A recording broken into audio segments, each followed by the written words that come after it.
Militer Rusia masih terus meluncurkan serangan meski dalam detik-detik peringatan tahun baru, seperti rekaman yang ramai beredar di Telegram pada Sabtu, 31 Desember 2022. Tampak pasukan Rusia meluncurkan rentetan serangan ke sebuah pemukiman di Bakhmut.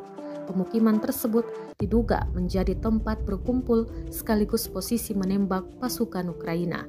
Dalam keterangan unggahan disebutkan, artileri dari Tentara Pengawal ke-20 Distrik Militer Barat memberi selamat kepada Ukraina di tahun baru.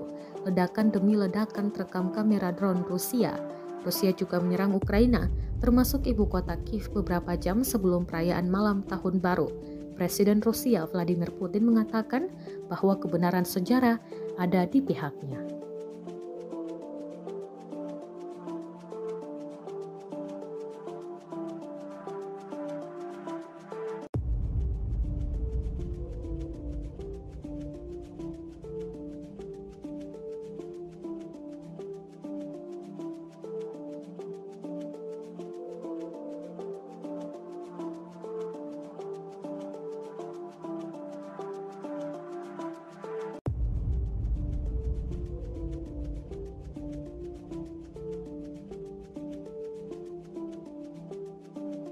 Terima kasih sudah nonton.